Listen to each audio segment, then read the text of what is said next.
Pernah kepikiran nggak sih apa sebenarnya yang ngejalanin dunia digital kita? Jawabannya mungkin bakal bikin kalian kaget.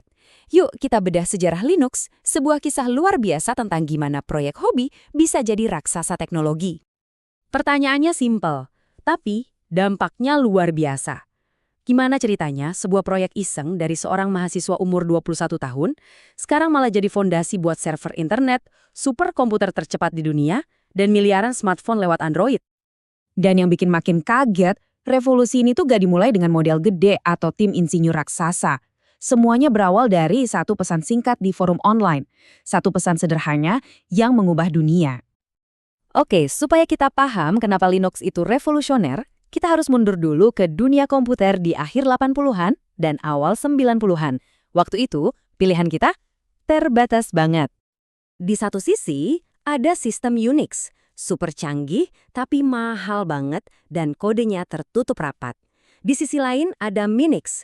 Kodenya bisa kita lihat, bagus buat belajar, tapi sengaja dibuat terbatas. Nggak didesain buat kerjaan serius. Jadi, ada kekosongan besar di tengah-tengah. Nggak ada sistem operasi yang canggih, sekaligus gratis dan bebas.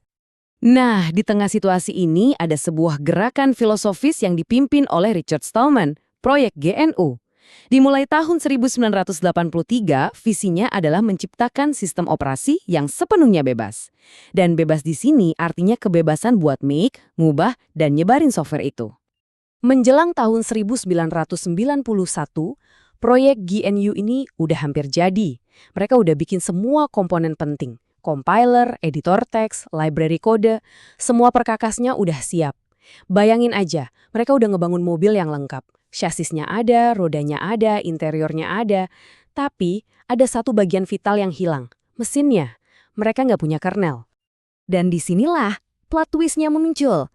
Tepat di saat proyek GNU butuh mesin, seorang mahasiswa di Finlandia secara nggak sengaja lagi ngebangun mesin itu sebagai proyek hobi.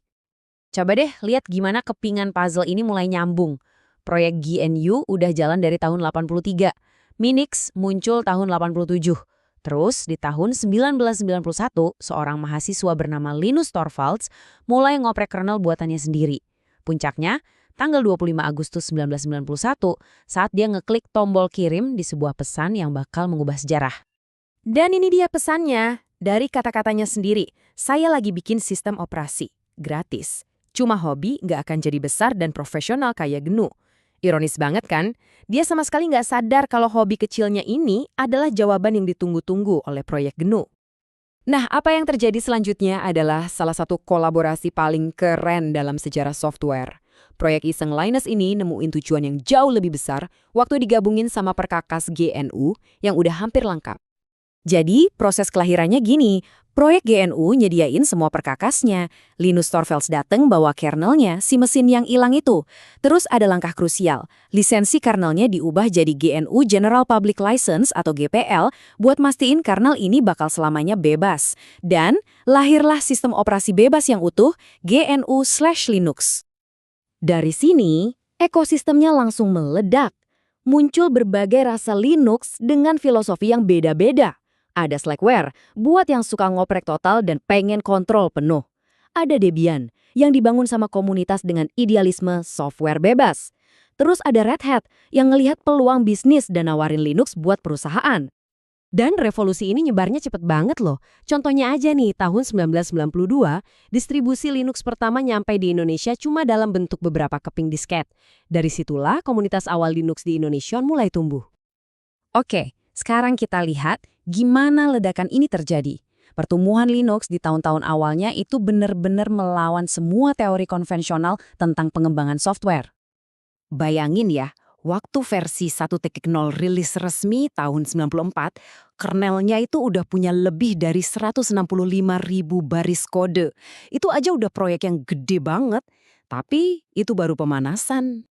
Dan grafik ini nunjukin dengan jelas apa yang disebut para peneliti pertumbuhan superlinier. Lihat deh, dari 165.000 baris di tahun 94, loncat jadi 750.000 di tahun 96, dan meledak jadi lebih dari 2,2 juta baris di tahun 2000. Aneh kan? Semakin besar proyeknya, tumbuhnya malah semakin cepat. Ini sebuah anomali. Jadi apa dong yang bikin pertumbuhannya meledak kayak gini?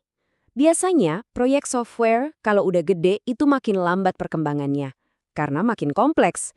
Tapi Linux malah sebaliknya. Apa rahasianya? Jawabannya, ya, karena sifatnya yang terbuka. Lihat aja komposisi kernelnya. 60% isinya itu driver perangkat. Artinya apa? Karena kodenya terbuka, ribuan developer di seluruh dunia bisa ikut nambahin dukungan buat komputer dan perangkat yang mereka punya. Ini kayak ribuan orang gotong royong biar Linux bisa jalan di mana aja. Nah, dari ledakan pertumbuhan ini, kita sampai di babak terakhir, gimana Linux akhirnya menaklukkan dunia dan ninggalin warisan yang luar biasa. Jadi, di mana Linux sekarang? Jawabannya, di mana-mana. Di server yang ngejalanin internet, di superkomputer paling kencang, di HP Android yang ada di kantong kalian, di smart TV, mobil, bahkan di satelit yang orbit di luar angkasa. Jadi, intinya gini. Apa yang dimulai sebagai hobi iseng seorang mahasiswa, sekarang udah jadi salah satu pilar utama yang nopang teknologi modern kita. Perjalanan yang benar-benar gila, Jov. Dan ini ninggalin kita sama satu pemikiran penting. Revolusi ini dimulai waktu satu orang mutusin buat nge-share hobinya dengan lisensi terbuka, yang ngizinin semua orang buat kolaborasi. Pertanyaannya sekarang, dengan semua alat dan koneksi yang kita punya hari ini, kira-kira revolusi terbuka apa lagi ya yang bakal terjadi selanjutnya?